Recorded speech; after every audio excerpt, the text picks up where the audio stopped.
Where history began, history today is made anew, in lands at once timeless and changing, fabled and mysterious, yet as sharply real as a headline, the lands of the Middle East.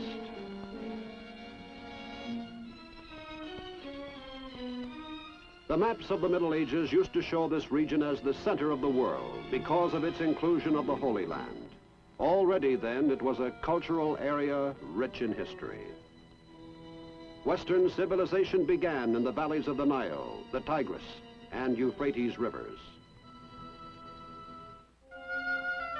Here, men learned to domesticate animals, to farm the soil, to write, to make laws, and to worship one God. For three of the world's great religions germinated here: Judaism, Christianity, and Islam.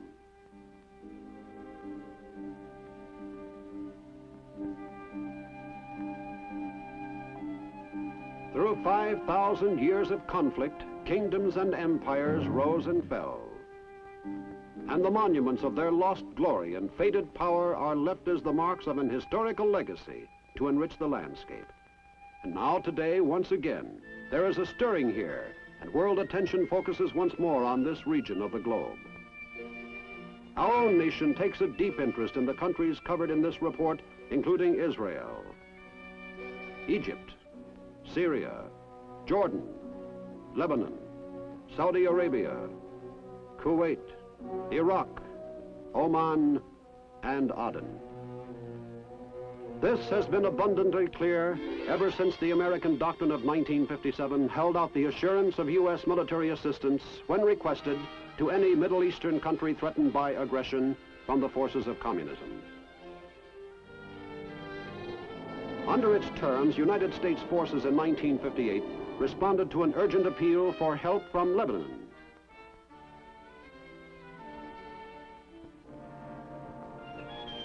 Why this interest in the Middle East? One reason is its location.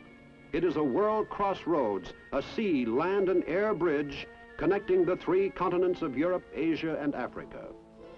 Then there is the area's immense supply of oil, about 2/3 of the world's known reserves. From this supply, it furnishes 3/4 of Europe's oil needs and almost all those of the Far East.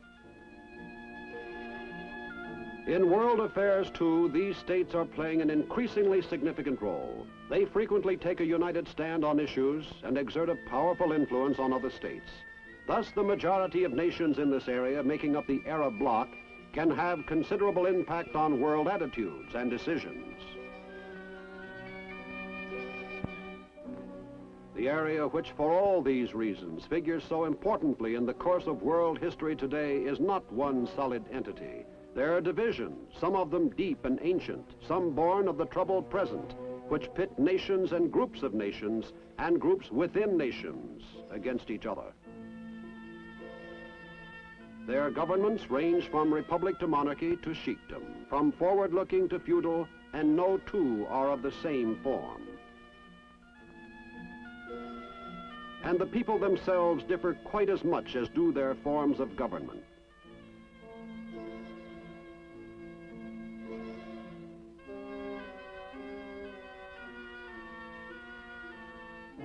The most explosive issue of all is the existence of the State of Israel.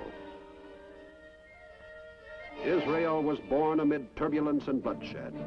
Following UN partition, it became a separate nation after the British, who had exercised a mandate since the end of World War I, withdrew from Palestine in 1948. It was immediately attacked by its neighboring Arab states, who resented the new nation and considered its creation to be illegal. Israel successfully beat off the attacks, and a series of armistice agreements worked out by the United Nations brought an end to organized warfare in 1949. Since then, Israel has worked at fever pitch and with a tough and pioneering spirit to make a self-sufficient nation within its borders.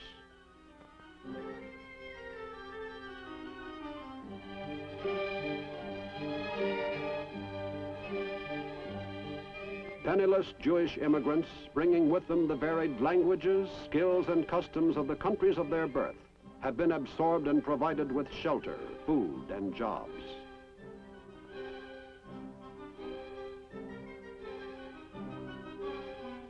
barren and eroding land has been cultivated. Determined efforts in irrigation and specialized projects with cattle have promoted an agricultural program which today produces a plentiful supply of basic food.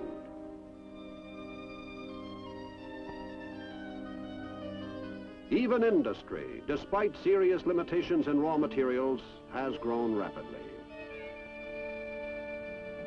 At variance with this picture are the camps outside Israel's borders, where more than 1 million Arab refugees maintain a miserable existence and demand the right to return to the homes in Palestine from which they say they were dispossessed during the war. Israel says it would be impossible to readmit them. It has offered to discuss compensation. But the Arab states, supporting the refugees' demands, refuse to acknowledge Israel's right to Palestine and will not accept any conditions at all. The result is stalemate in terms of human wretchedness, and the plight of those people symbolizes not only the divisiveness which scars the Middle East, but also, strangely enough, its opposite. For the Arab nations surrounding Israel, although divided on many issues, are united in their opposition to Israel. Not only their opposition to Israel, but other factors too, provide a unity which binds together most of the Arab lands of the Middle East. For the Arabs of every country share a common culture which spills across the borders of nations and is apparent throughout the Arab world. From the architecture of its buildings to the customs of its daily life.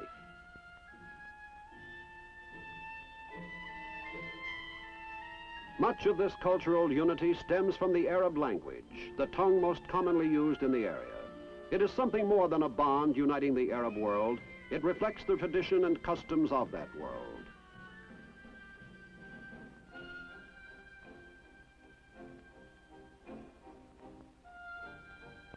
An Arab speaking Arabic, wherever he may be, speaks on the basis of judgments and assumptions and values shared by all other Arabs.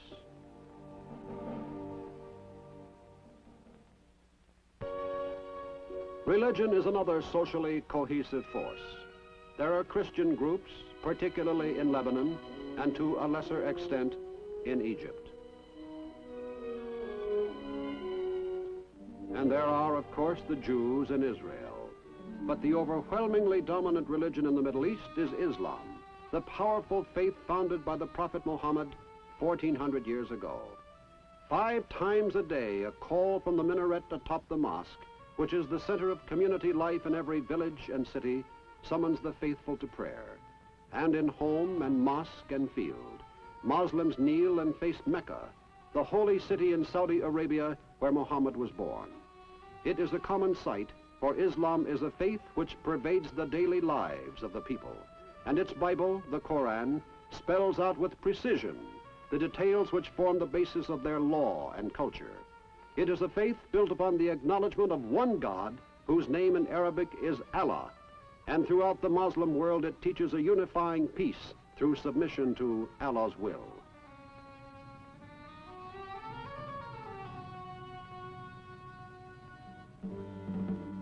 Even its physical appearance gives a unity to the Middle East.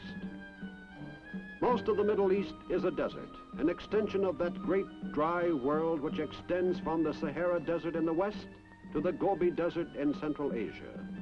The sun burns down unremittingly with a searing heat through most of the year.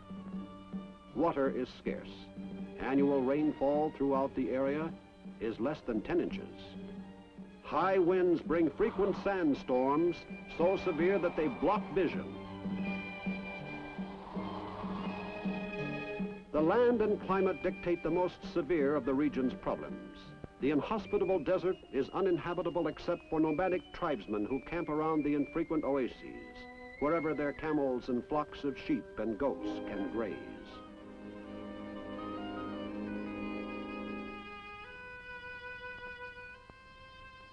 Most of the people live by farming the narrow, crucial bands of fertile land which stretch along the few rivers, or in even smaller regions made arable by irrigation. And most of these farmers are sharecroppers, heavily indebted to the wealthy landlords who own the good land, tilling the reluctant earth with methods unchanged in 1,000 years or more.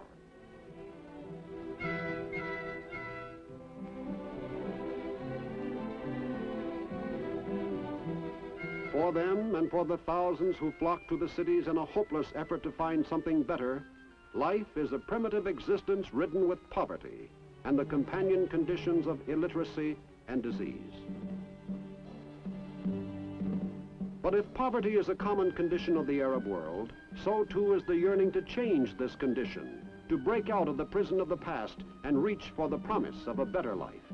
The urge toward change is not peculiar to the Middle East.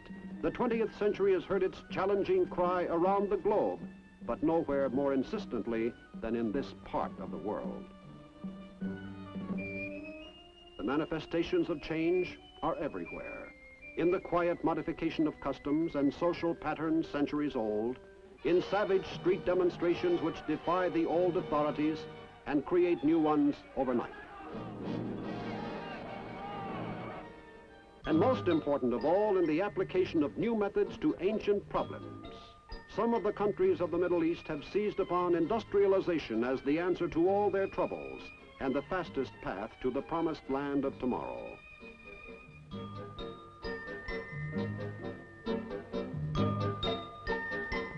In the countryside, land reforms and introduction of better farming methods are in many places combining to improve the lot of the farmer and increase his output.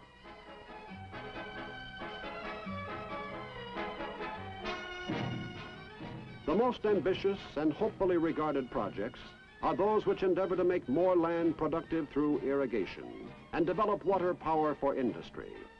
Most widely known such project is Egypt's construction of the Aswan High Dam on the Nile. Begun in 1960, it reached its first stage of completion in 1964. Construction on the dam was begun with help from the Soviet Union. It was not Russia's first foothold in the strategic Middle East. Egypt's President Nasser had provided that several years earlier by turning to the USSR for military assistance and equipment. And neither was it the last. The influence of the communist world has been widely felt.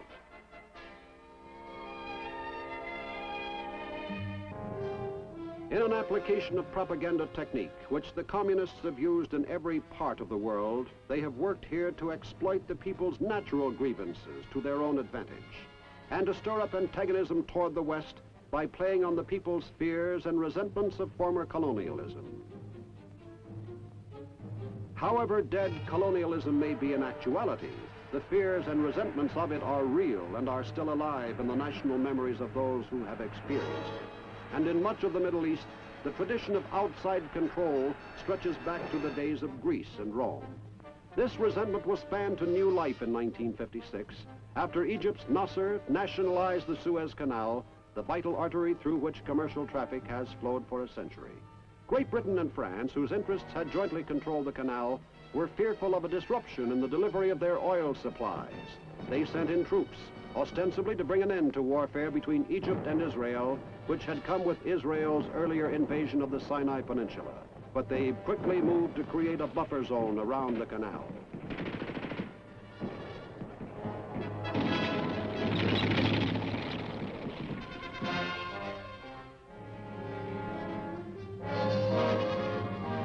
Withdrawal of these forces was finally achieved, but a residue was left behind of new bitterness toward Western policies in the Middle East.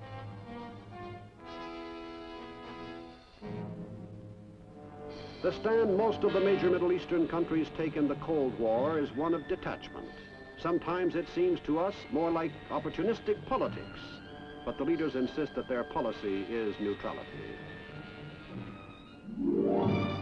If the voice of the Middle East sounds with more vigor and insistence in the world today than it ever has before, it is in great part because of the spirit of nationalism which has swept through the Middle East, as through most of the underdeveloped regions of the world since World War II. Governments and empire outposts have toppled in the wake of that raging spirit. Nations have been born, and new and powerful leaders have risen to eminence. A distinctive feature of the nationalism of the Middle East is that it spills across the borders of individual nations and embraces the dream of a pan-Arab world in the Middle East. But it is a dream which up to now has been made of stuff too fragile to translate into political reality in the face of national rivalries.